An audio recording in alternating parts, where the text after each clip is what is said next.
নমস্কার, বিকেলের সংবাদে আপনাদের সবাইকে স্বাগত। আমি রয়েছি আপনাদের সাথে মীনাক্ষী। চোখ রাখছি মুহূর্তের খবরে। আজারবাইজানে জাতিসংঘ আয়োজিত 29তম বিশ্ব জলবায়ু সম্মেলন যোগ দিচ্ছেন রাজ্যের কৃতি সাংবাদিক ডক্টর বিশ্বেন্দু ভট্টাচার্য। 2 সপ্তাহব্যাপী এই সম্মেলন শুরু হবে 11 নভেম্বর বাঁকু শহরে। ভারত ও আমেরিকা সহ বিশ্বের ছোট বড় 200টি দেশ যোগ দেবে জাতিসংঘ আয়োজিত বৈঠকে। জলবায়ু পরিবর্তন মোকাবেলায় গৃহীত কর্মসূচি বাস্তবায়নে আর্থিক সংস্থান ও প্রকল্প রূপায়ণই হল এ বছরের আলোচনার মূল প্রতিপাদ্য বিষয়। এবারের জলবায়ু সম্মেলনে পূর্বোত্তর ভারত থেকে ডক্টর ভট্টাচার্যই একমাত্র প্রতিনিধিত্বের সুযোগ পেয়েছেন। সম্মেলনের সংবাদ পরিবেশনের পাশাপাশি জলবায়ু পরিবর্তনের প্রভাব মোকাবেলায় সংবাদ মাধ্যমের অংশীদারত্ব নিয়ে আলোচনায় অংশ নেবেন ডক্টর বিশ্বেন্দু ভট্টাচার্য। ত্রিপুরা থেকে এই প্রথম কোনো সাংবাদিক বিদেশে সংবাদ সংগ্রহ ও পরিবেশনার সুযোগ পেয়েছেন। 22 নভেম্বর পর্যন্ত চলা জলবায়ু সম্মেলনের পর মধ্য এশিয়ার বিভিন্ন দেশে পরিবেশ সুরক্ষায় গৃহীত প্রকল্প ও উদ্যোগ পর্যবেক্ষণ করবেন ডক্টর বিশ্বেন্দু ভট্টাচার্য।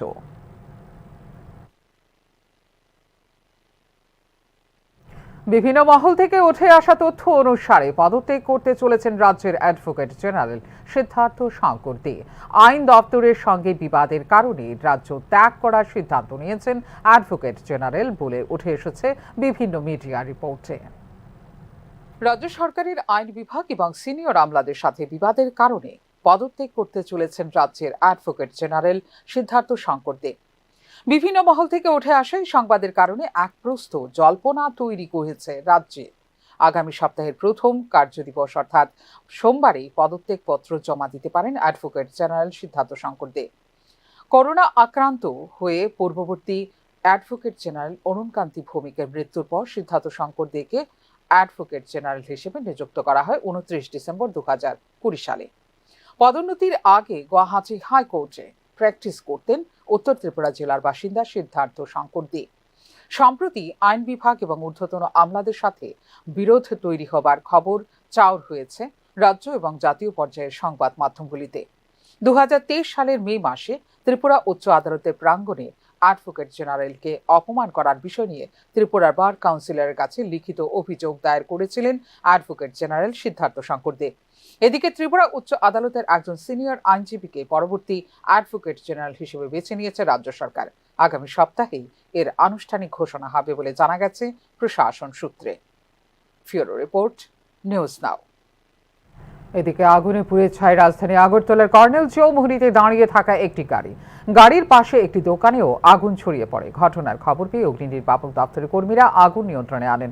অগ্নিকাণ্ডের ঘটনায় ক্ষয়ক্ষতির পরিমাণ প্রায় 2.5 লক্ষ টাকা বলে জানা যায়। শনিবার দুপুরে রাজধানীর আগরতলার কর্নেল চৌমুহনীর মতো ব্যস্ততম ও ঘনবসতিপূর্ণ এলাকায় বেআইনিভাবে দাঁড়িয়ে থাকা গাড়িতে আগুন লাগার ঘটনায় এলাকা জুড়ে আতঙ্কের পরিবেশ সৃষ্টি হয়েছে।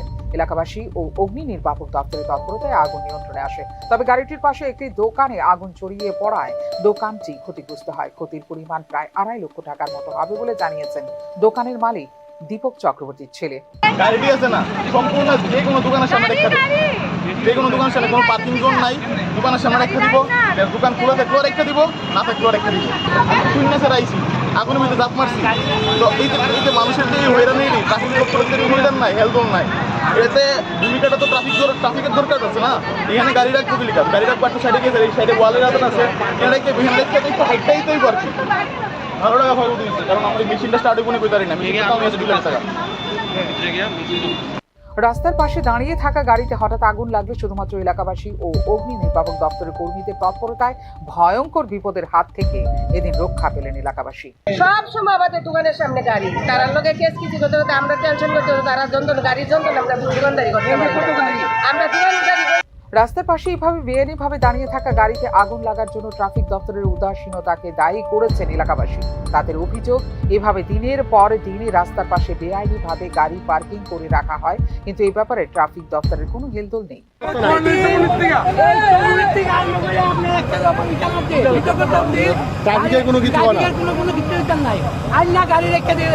ট্রাফিক দপ্তরের উদাসীনতায় প্রশ্ন থেকে যায় একটাই, কুম্ভকর্ণের নিদ্রায় মগ্ন থাকা ট্রাফিক দপ্তরের ঘুম ভাঙবে কবে? দপ্তর যে উদাসীন তার প্রমাণ পাওয়া যায় কর্নেল চৌমুহনীর উদ্দেশ্যে আসা অগ্নি নির্বাপক দপ্তরের একজন কর্তব্যরত কর্মীর মুখে। শুনুন কি বলছেন তিনি। কনঞ্চমনি যথারীতি আমরা কনঞ্চমনি আছি কনঞ্চমনি আওয়ার পরে তাবিকে আমরা দেখেছি এদিকে তা আমরা যদি বিদ্যুৎ করতে জমি দেয় তাহলে আমরা বিদ্যুৎ করতে জমি দিলাম বলে যে আমরা একটু উল্টা আইছি এছাড়া দেখলাম এখানে একটা গাড়ির ভিতরে আগুন জ্বলতেছে পাশে একটা দোকান আছে দোকানটার ভিতরে দেখি ধরে অবস্থা এবং কিছু ক্ষতি হয়েছে সাঁটার মাটারে কিছু ক্ষতি হয়েছে এই কি আর কি আমরা আগরতলা ফায়ার সার্ভিস থেকে গেছি। ট্রাফিক দপ্তরের উদাসীনতা ও অপদার্থতার কারণে রাজধানী কর্নেল চৌমুহনী এলাকায় নিশ্চিন্ত বিপদের মুখে পড়েও অল্পের জন্য রক্ষা পেলেন এলাকাবাসী। বেআইনি পার্কিং ও দপ্তরের কর্মীদের উদাসীনতায় আদৌ কি নিদ্রাভঙ্গ হবে সংশ্লিষ্ট দপ্তরের? Bureau report, news now.